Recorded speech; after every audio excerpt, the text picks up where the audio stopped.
It's been a memorable start to the year at Mark Greening's farm in the New South Wales Riverina. There's a good bulk of feed in there. There's good strong green pick under it and the cattle are looking really, really well.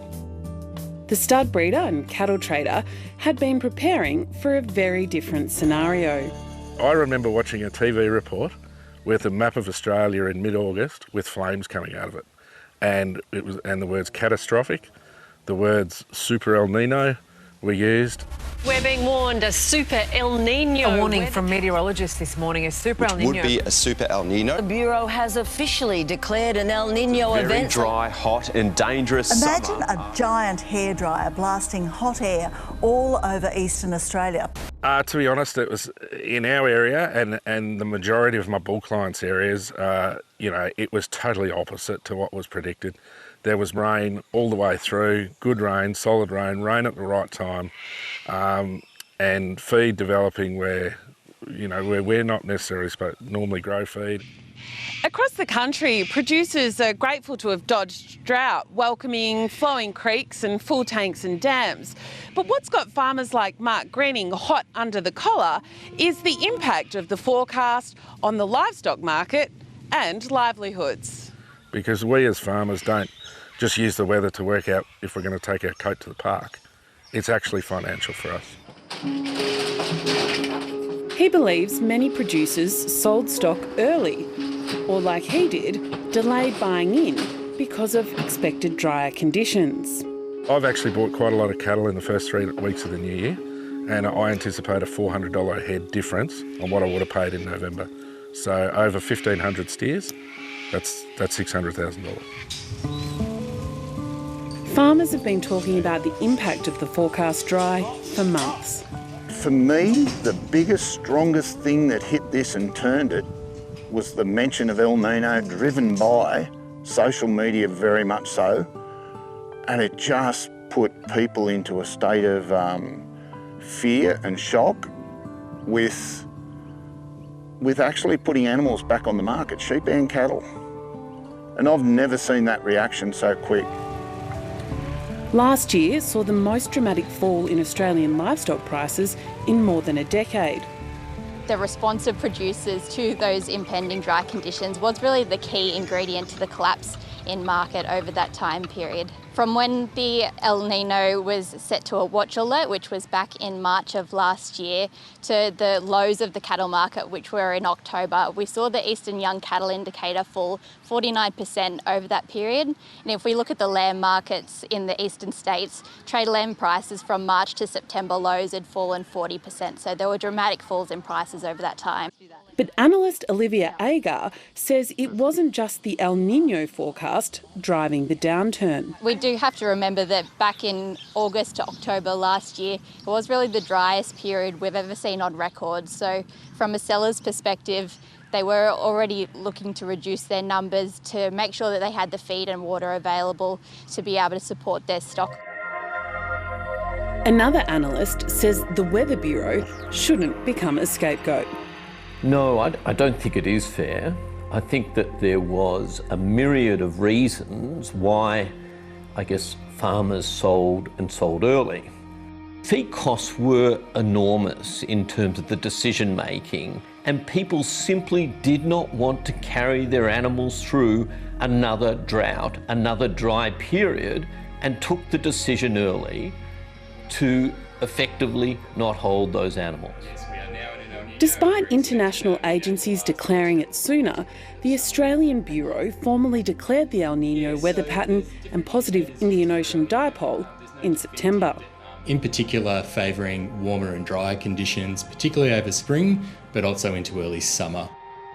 The Bureau of Meteorology is standing by the call. El Niño started just as we said it had, and it continues now. And we actually expect El Niño itself to run through to autumn. Peter Stone is the Bureau's Chief Customer Officer. He says the Bureau's forecasts are accurate. By and large, our long-term forecasts have about a 65% accuracy for rainfall and a very high accuracy for temperature. And so for the last 5 months, the accuracy has been over 65% for rainfall and about 98% for temperature. And that's the best that you'll find anywhere in the world. I think it's drawing a long bow to try to link the Bureau's El Niño declaration to an impact on prices. The Bureau declared El Niño in September 2023, by which time the cattle index had already dropped 82%, or done 82% of its downward run. So I looked back at the Bureau's long-range forecasts after all these complaints that the Bureau got it wrong to see if they were fair. And from September, the Bureau were going for a drier than normal summer over most of Australia. But by October, they started to ease off on that forecast. And by November, they were only going for dry conditions in the west and northern parts of Australia. And this is how a forecast typically behaves. It gets better as you get closer to the period that you're trying to predict. Kim Reid is a specialist in atmospheric science at Monash University. She says it wasn't just the El Niño driving Australia's weather this past spring and summer. And while she thinks the Bureau's forecast wasn't terrible, she says it could have been better communicated. The fact that a lot of people were confused by the summer outlook indicates that perhaps there is room for improvement in how the Bureau communicates their long-range forecasts. And for anyone relying on those long-range forecasts, she has some advice. For example, when they issue the 1-month rainfall forecast, it should say, take it with a grain of salt. And here's a 3-month forecast, take it with a cup of salt. Because the accuracy information is really important for people who make decisions based off these long-range forecasts.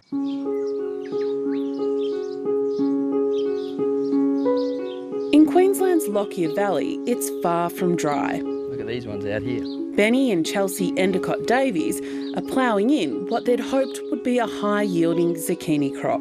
We were giving ourselves a pat on the back and ready to put a feather in our cap over the quality of the crop, and now it's ruined. We had about 40 acres of zucchinis in that were completely destroyed, no coming back from. Everything was completely destroyed.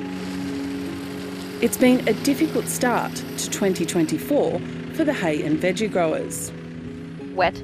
Yeah, very wet and not as predicted. Rain and hail have caused hundreds of thousands of dollars damage to the farm's infrastructure and more than $1 million in lost crops and downgraded fodder. While there's no stopping nature, the couple believes they could have salvaged produce if they'd had warning about what was coming, either cutting this lucerne for silage or harvesting lower grade fruit before storms hit. We've had 2 hailstorms this year. They weren't forecasted at all. Our Bureau of Meteorology weather app said that we might have had a 40% chance of 5 to 10 mil of rain, and then we had 2 inches of rain and hail the size of cricket balls that destroyed all of our crops, to put it bluntly. Whoever's running the forecasting at the Bureau couldn't run a bath, in my opinion. They've just got no idea what's going on. Chelsea Endicott-Davies says the media isn't helping. So I think one of the biggest problems is social media and media in general. You know, trying to get that headline, putting out these big stories about cyclones and big weather events and chasing that down, trying to get, you know, headlines. But that is also creating fear in the general public, as well as for, you know, farmers trying to predict what they've got to try to do.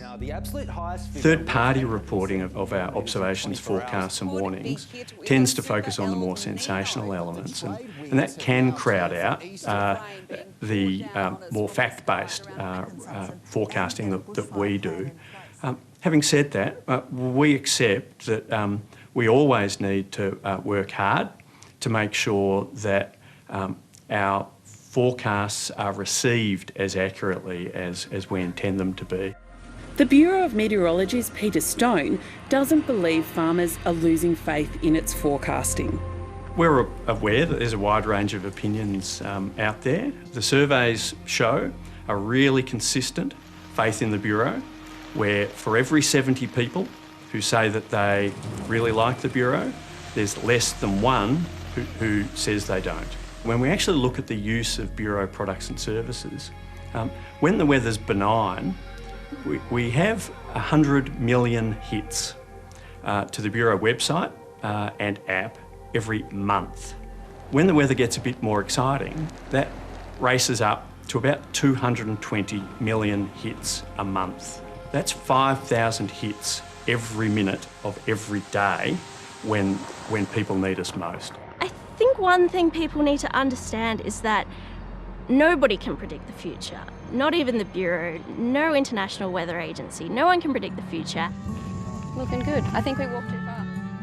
Like drought, pandemic, floods and the fall in livestock prices, the Endicott Davies know the weather is out of theirs and the Bureau's control.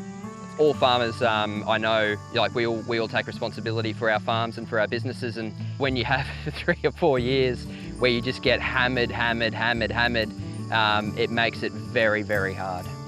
For their business, they hope the accuracy will improve. It's bad enough that we have to put up with the weather. The least that we could have is an accurate forecast so we could prepare for it. Probably make things a little bit easier on some of us.